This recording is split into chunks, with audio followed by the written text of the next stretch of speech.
เนาะแต่ว่าลักๆให้เฮามา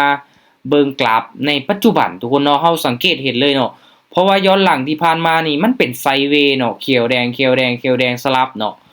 บัดทรงที่ค่อยเปิดมีตติ้งนี่เนาะทรง10 โมงนี้ทุกคนเนาะโอ้โหแห้งซื้อค่อนข้างที่จะมาหลายเลยเด้อเนาะอ๋อมันขึ้นไปแบบเขียวเขียวยาวเลยเนาะมาเนาะก็เป็นช่วงที่มีกลุ่มคนที่ว่ากำลังเทซื้อคริปโตในช่วงนี้เนาะบ่ว่าจะเป็นบิตคอยก็ขึ้นคือกันเนาะหลายๆเหรียญค่อยเชื่อว่าขึ้นเนาะถ้าว่าเหรียญนึงขึ้นเห็นบ่เนาะหลายเหรียญมันจะขึ้นคือกันเนาะตลาดคริปโตถ้าว่ามีกลุ่มคนที่เทซื้อเนาะราคามันจะพุ่งขึ้นไปหลายเด้อทุกคนเด้อโอเคมาเนาะค่อยจะไปออเดอร์ละ20เหรียญออเดอร์ละ20เหรียญถ้าว่าเสียแล้วค่อยจะคูณเงินเด้อเนาะค่อยเดินเงินแบบคูณเงินเนาะค่อยจะคูณไป40คูณไป80คูณไป160เนาะแล้วก็คูณไปอีก300ประมาณ5ใหม่เด้อทุกคนเด้อเนาะหลักๆงบของค่อยสามารถคูณได้5ใหม่เนาะถ้าว่าค่อยบ่พลาดฮอด5ไม่ติดนี่ค่อยมีกำไรเนาะค่อยจะใช้เทคนิคตัวใดก็ย่าเนาะแต่ค่อยเดินเงินแบบนี้นะค่อยบ่พลาดฮอด5ไม่ติดค่อยมีกำไรแน่นอนเนาะถ้าว่าพลาดวินก็ยังมีกำไรเนาะมาเดี๋ยวมาเบิ่งนำกันทุกคนเนาะสำหรับทุกคนที่ว่าเขามาร่วมในมีตติ้งนี้เนาะก็ย้ำเด้อทุกคนเด้อเนาะย้ำก่อนว่าค่อยเทศสดๆให้ทุกคนเบิ่งเนาะเอาเป็นกรณีศึกษาทุกคนที่ว่าเขามาร่วมอยากเทศตามได้ส่วนได้เลยเนาะอันนี้มันขึ้นอยู่กับว่าแต่ละคนตัดสินใจเงินของทุกคนเนาะทุกคนต้องตัดสินใจด้วยตนเองเนาะวิเคราะห์ไปนํกันเนาะตามได้ส่วนได้ไผที่ว่าอยากเทศตามก็ต้องยอมรับความเสี่ยงให้ได้เด้อทุกคนเด้อเนาะเวลาเฮาเสียเวลาเสียเฮาจังบ่โทษกันเนาะว่าเปิดมีตติ้งเทศแล้วพาเทศเสียหยังบ่แม่นเนาะให้ทุกคนตัดสินใจด้วยตนเองว่าอยากตามหรือว่าอยากสวนนะทุกคนเด้อโอเคมั้ยเริ่มออเดอร์ต่อไปจะเป็นออเดอร์แรกเนาะโอเคเดี๋ยวมาเบิ่งนำกันเป้าหมายชัดเจนการเดินเงินชัดเจนเทคนิคบาทนี้เนาะในเมื่อเฮามีเป้าหมายแล้ว50เหรียญการเดินเงินเฮามีแล้วเนาะแล้วก็เทคนิคเด้อบาดนี้เด้อสำหรับเทคนิคเด้อทุกคนเด้อเนาะมาค่อยเบิ่งตามแท่งเทียนเนาะอันดับ1เบิ่งตามแท่งเทียน2มาเบิ่งตามเส้น indicator moving average double เนาะหรือว่าเส้นค่าเฉลี่ย2เส้นสีส้มกับเส้นสีฟ้าตัวนี้เนาะมันบ่งบอกถึงเทรนด์ชัดเจนเนาะแล้วก็บวกใส่เส้น net volume ตัวนี้เด้อเนาะแล้วก็เบิ่งแท่งเทียนเนาะตัวนี้เป็นหลักเนาะทุกคนเนาะมาถ้าว่ามันเป็นลักษณะแบบนี้เด้อทุกคนเด้อเนาะลักษณะแบบนี้ค่อยจะตามซื้อขึ้นไปอีกค่อยจะตามซื้อขึ้นไปก็ต่อเนาะในเมื่อมันขึ้นแล้วเนาะเห็นป่ะย้อนหลังมันขึ้นไปแล้วเนาะขึ้นมาค่อนข้างที่จะสูงแต่ว่าถือแห้งขายเนาะถือแห้งขายเทลงมาถ้าว่าออเดอร์นี้เนาะมันกายเนาะมีโอกาสที่จะขึ้นไปต่อเพราะว่า2เส้นตัวนี้ก็ยังขนานกันขึ้นไปเนาะในเมื่อมันลงมาพักตัวแดงจังซี่แล้วเนาะแดงมา4เนาะพักตัวเขียวปึ๊บตัวนี้เป็นแดงลงมายาวแถมออเดอร์นี้เป็นเขียวเนาะมาอย่าได้ออเดอร์นี้ปิดเขียวงามออเดอร์แรกแห้งมันโอเคสวยมันหมานทุกคนเนาะออเดอร์แรกไปกันต่อเนาะการเทศบ่ต้องใช้เวลาหึงเนาะเทศให้เฮามีกำไรตามเป้าเฮาก็พักทุกคนเนาะบ่ต้องอีหยังมากมายเนาะเทศได้กำไรพอใจแล้วก็หยุดเนาะมาออเดอร์นี้มาเบิ่งมาเบิ่งที่แท่งเทียนนี้เด้อทุกคนเด้อถ้าว่ามันยังอยู่ในโซนนี้เนาะเฮาจะตามซื้อบ้านนึงออเดอร์นี้แต่ว่าค่อนข้างที่จะเสี่ยงน้อยนึงเนาะเสี่ยงน้อยนึงแต่ว่าหลักๆแล้วเฮาก็เบิ่งแนวโน้มของมันเนาะถ้าว่ามันก่อโตเด้อทุกคนเด้อแท่งเทียนเขียวก่อโตนี่มันมีโอกาสขึ้นไปหลายแท่งเทียนเนาะถึงแม้ว่ามันจะเป็น3เขียวก็อย่ามันเนาะ3แท่งเทียนเขียวก็มีโอกาสพักโตแต่ว่าแนวโน้มยังเป็นขาขึ้นเนาะแนวโน้มยังเป็นขาขึ้นเดี๋ยวมาเบิ่งนำกันว่ามันจะปิดเขียวเฮาได้บ่อย่าอึบโอ้โดนเนาะพักโต3แท่งเทียนเขียวลงมาพักโตโอเคบ่เป็นหยังเนาะที่จริงแล้วมันก็ถามว่า3เขียว3แดงมันก็ได้ผลเนาะได้ผลแท้คนก็ยอมรับเนาะโอเคบ่ว่าเป็นหยังเนาะบ่เป็นหยังมาส่วนหลายมันเอิ้นว่าพักโตทุกคนเนาะพักโตโอเค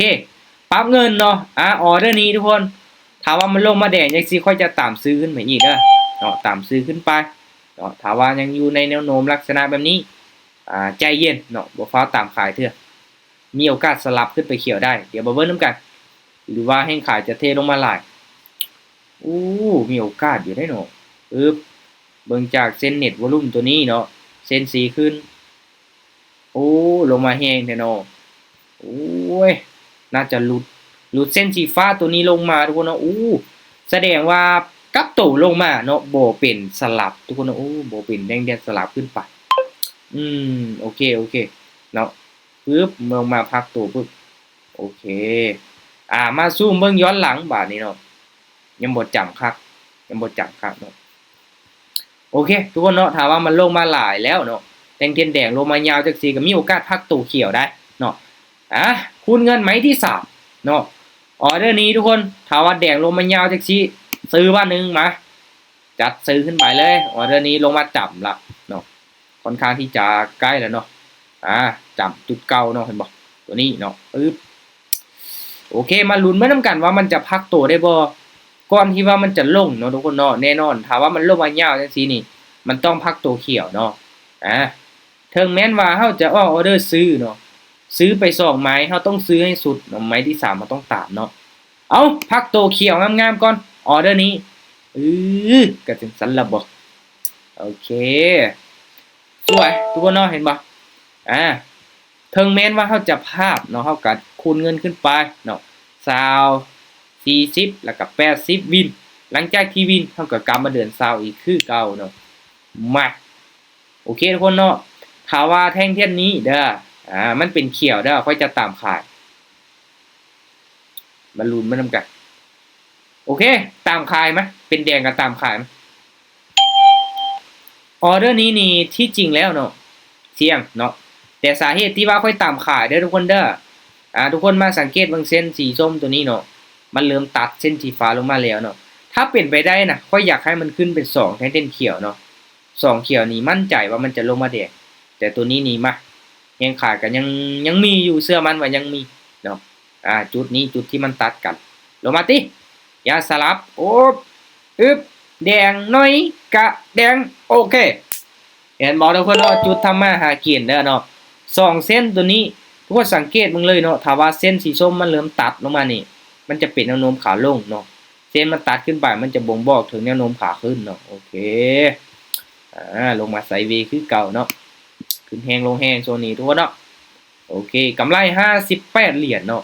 เด็กก่ายเป้าเลยเนาะออกไป1 2 3 4 5ไม้พลาด2เนาะ5ออเดอร์พลาด2สำหรับเฮานี้กำไรเลยเนาะเดี๋ยวเบิ่งกำไรมื้อนี้300ไป324เหรียญเนาะโอเคการเทรดทุกคนเนาะการสร้างกำไรก็ประมาณนี้เนาะบ่มีหยังหลายเฮาได้กำไรแล้วก็พักเอาง่ายๆทุกคนเนาะอยากเทรดให้ได้กำไรในเมื่อเฮาได้แล้วเฮาก็พักเนาะตามเป้าแล้วเฮาพักได้เห็นบ่หลักๆเด้อเนาะนี่แหละเป็นการฝึกวินัยให้กับตนเองเนาะการหักห้ามใจตนเองว่าในเมื่อเฮาได้ตามเป้าแล้วเฮาต้องหยุดเนาะในเมื่อแผนเฮาวางมาจังซี่เฮาต้องไปตามแผนเนาะเฮาต้องเบิ่งระยะยาวบางเทื่อน่ะแม่นเฮาเทรดวินช่วงแรกๆแต่เฮาอยากได้หลายเทรดไปเทรดมาเทรดไปเรื่อยๆจากกำไรน่ะมากหลายๆหายหมดต้นทุนก็เบิดไปนำเนาะอันนี้เป็นข้อผิดพลาดที่หลายๆคนยังเฮ็ดอยู่เด้อทุกคนเด้อมื้อนี้ข้อยก็อยากเทศเป็นแบบอย่างให้ทุกคนเบิ่งว่าในกรณีเฮาได้กำไรเนาะหยุดเนาะตามเป้าแล้วหยุดเนาะเป็นการสร้างวินัยให้กับตนเองเด้อหลักๆเด้อสร้างวินัยหรือว่าปั้นนิสัยของเฮาน่ะให้มันเป็นแบบนี้เนาะในเมื่อเฮาได้กำไรแล้วเฮามีระเบียบวินัยกับงบน้อยน่ะทุกคนลองจินตนาการเบิ่งเนาะถ้ามื้อนึงน่ะทุกคนมีงบหลักพัน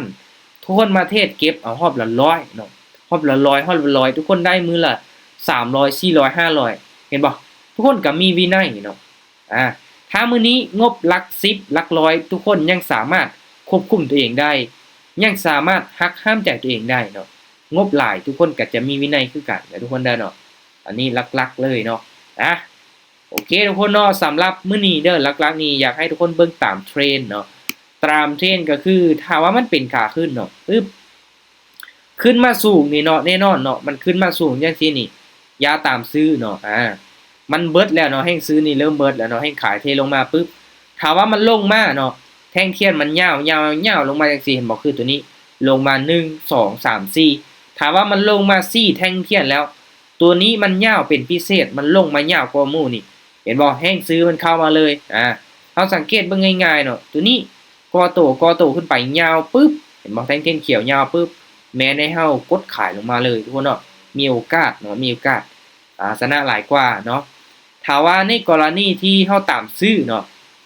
เฮาตามซื้อนี่เห็นบ่คือตัวนี้พลาดไป2เนาะออเดอร์นี้ซื้อพลาดเนาะไม้ที่3เฮาซื้ออีกเฮาวินเฮาก็มีกำไรเนาะตามซื้อก็ต้องตามให้สุดถ้าว่าอยากตามขายก็จุดนี้เลยทุกคนเนาะอาจจะลงมาแดงออเดอร์นี้แดงออเดอร์นี้แดงออเดอร์นี้เขียวแดงเห็นบ่มันจะลงมาจังซี่เนาะเขียวแดงปั๊บปนกันไปเนาะโอเคทุกคนสำหรับมื้อนี้เอาประมาณนี้เนาะค่อยจะบ่อยู่กับกราฟดุดเนาะได้กำไรแล้วก็พักอันนี้เป็นเทคนิคของข้อยเองเนาะค่อยเฮ็ดแบบนี้ล่ะค่อยได้กำไรทุกคนเนาะค่อยเฮ็ดแบบนี้ค่อยได้กำไรเนาะถ้าว่าเฮาอยู่กับมันถึงนี่แน่นอนเนาะบางเทื่อก็เทศไปเทศมาเสียเนาะได้กำไรแล้วอยู่เนาะได้กำไรแล้วตามเป้าแล้วก็พักไปเฮ็ดแนวอื่นเนาะ